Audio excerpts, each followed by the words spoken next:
Hey gang, Mark Sweeney here from Austin Dental Spa in beautiful Austin, Texas. If you've tuned in before, you know about our Wisdom Wednesdays. We've been doing it for over 5 years now, probably closer to 6, maybe even over 6. And you know that every week we try to bring you something, not always dental related, but always related to living a healthier lifestyle. If this is your first time here, we go through something like that, which today will be no different. And then I always end with a health tip. You may also know, if you've tuned in before through the month of March, that our theme has been March Madness. In tune with the basketball games that are going on with the NCAA basketball tournament, March Madness. We're down to 32 teams now. Actually, we're down to 16 now, starting tomorrow. So 2 more weekends of basketball craziness, and then it'll all be over for a while. But we wanted you to have a slam dunk, but now with the new commercial that's been shown about 100 times during the basketball games, the guy is showing other non-basketball people how to shoot a 3. And he says, put your fingers in the cookie jar. And all these people are looking at him like they have no idea what he's talking about. So now we're not talking so much about the slam dunk as reach for the cookie jar. Because that's a new commercial. I don't even remember whether it's Tostitos or Geico or what they're advertising, but I thought it was cute that the guy is saying reach for the cookie jar when you shoot. And if you look at the good shooters, they always end like that with their finger pointing down in the cookie jar. So anyway, we're going to talk about light today, and we're going to tie that in with the upcoming total solar eclipse that's coming to Austin in April 8th. That's 2 weeks away, or a week and a half. But why are we talking about light? Well, do you think that light might have something to do with your overall health, that it might affect your mood, and that it could even affect your blood sugar level? Well, we're going to get into all that. So we're going to talk about the eclipse first, because we got these cool eclipse glasses here at Austin Dental Spa that have our logo on them. We're giving these away. All you have to do is drop by the office. They are ISO approved, so you won't burn your retinas up by looking up in 2 weeks on April 8th. I'm sure, like the last lunar eclipse we had, or partial solar eclipse we had back 2019, I think, the parking lot down outside of my 5-story building was full of people with all kinds of contraptions to be able to watch the eclipse without having to look directly up at the sun. So it is all about light. And if you want some glasses, come by. They're readily available here, there, and everywhere. But we've got a couple of hundred of them. Would be happy to let there be light in your life so that you can enjoy the solar eclipse. But let's talk about light and how it can affect your health. Well, there's several research articles that prove up these points. Let's talk about 4 fun facts. Fact number 1, bright artificial light at night can affect you. And I know a little bit about this because there's a construction project going on 1 block away from my bedroom. I'm on the 22nd floor, and this place is up to the high 20s now, and they've got these floodlights that they leave on up on the top of the building. So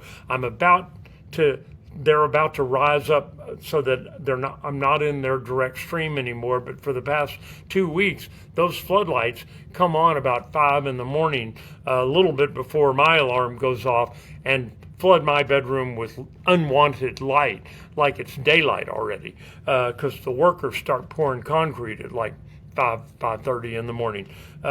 So artificial light. There was a study in China. I don't know why these studies, I'm going to get to some that are from the U.S., but this study was in China.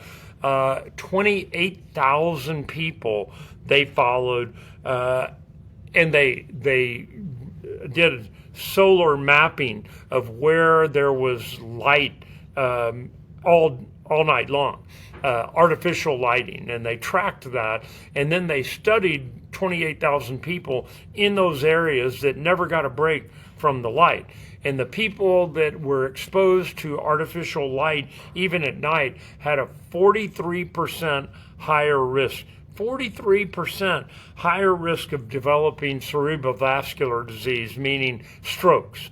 There are two kinds of strokes: ischemic strokes, where you're bleeding out, where a blood vessel ruptures, or hemorrhagic strokes is the bleed out, where you've got an aneurysm. And an ischemic stroke is where a blood clot blocks one of the arteries in your brain and it can't supply blood on down the line.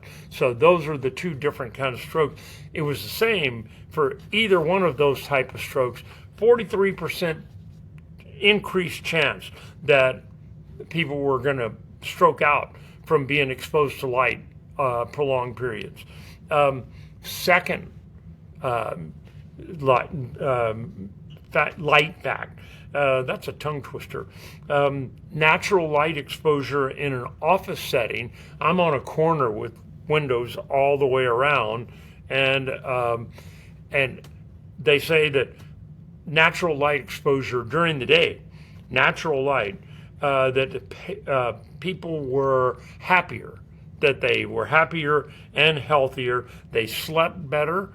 Out of 170, now the employees with windows in the workplace received 173% more white light exposure. 173 compared to an inner office that had no natural lighting at all. And these people that were exposed to bright light during the day had 46 minutes on average. They slept longer than people who never were exposed to natural light during the day while they were at work.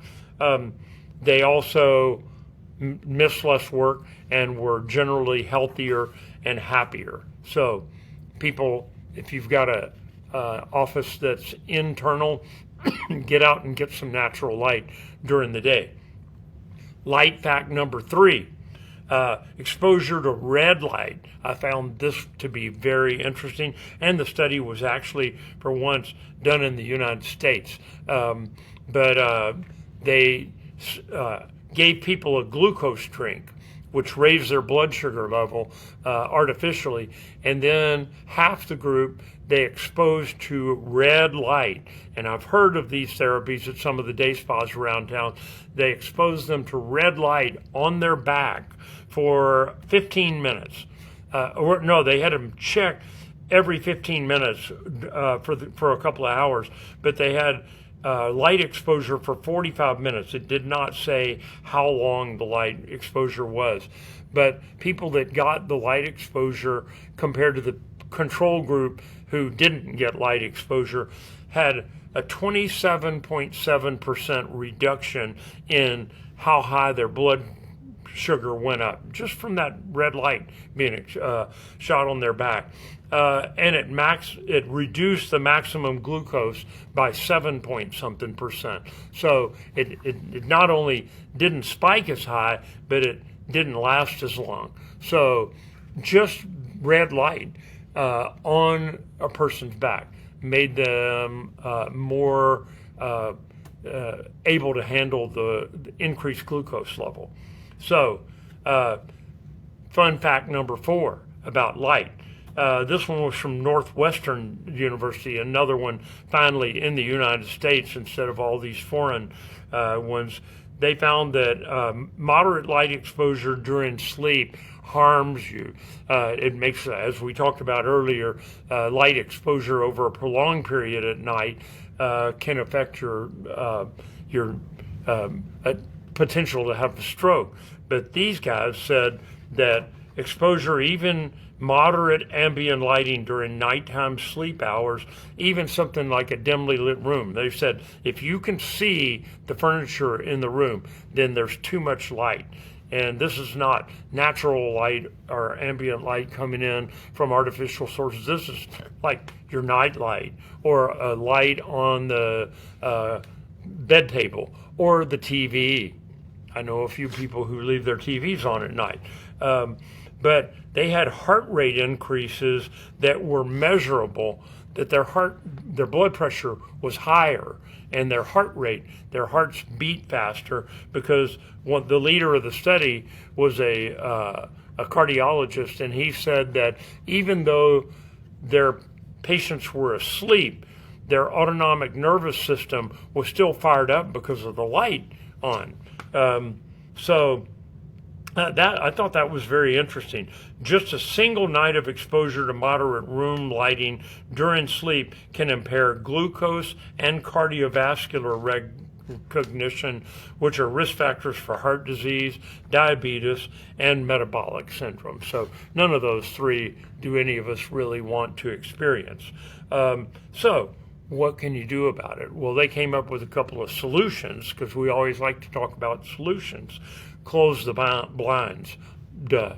That's an easy one. Is pull the shades, close the blinds, get some of those dark out curtains like they have in hotel rooms, where you can't tell whether it's day or night when those things are closed. They don't let any light in. If you have a night light, some people just need that to be able to see and not step on the Legos while they're walking to the bathroom in the middle of the night. Use red or orange. Those don't seem to fire up the nervous system as much as white light. And keep it low to the ground and far away from you, so it lets you see that you don't stub your toe or step on something, but it's not so bright that it fires up your nervous system. Don't sleep with the TV on. Don't sleep with bright lights on. And wearing a sleep mask, one of those things you see more in the movies than I've seen in real life. But some of y'all probably know what I'm talking about. Those can block out all the light, and they make very comfortable ones from what I've seen now. So there's how light can affect your quality of life. And I always leave with a health tip. This one is an easy one. We've done this before. What do you do when you're happy? You smile. Well, did you know that it works in reverse too? Your body can't tell if you're forcing yourself to smile, that it doesn't know that, oh, I'm really not happy, but I'm making myself smile. You trick your nervous system, because it activates those muscles, into believing that you must be happy. And guess what? The hormones in your body and the systems in your body jump into happiness mode, and you actually can become happier by just smiling. I tell people, go to YouTube and just type in funny videos, and within 5 minutes you'll find something that floats your boat that will make you laugh. That's the one thing I love about YouTube videos, besides watching old classic rock videos of Eric Clapton and Jimi Hendrix and that kind of stuff. But that's a great use for YouTube, is to make yourself laugh if you're feeling kind of down. Springtime is coming. I will see you next week, and we'll introduce the theme for the month of April. So until then, happy March, and I'll see you next Wednesday for another version of Wisdom Wednesday.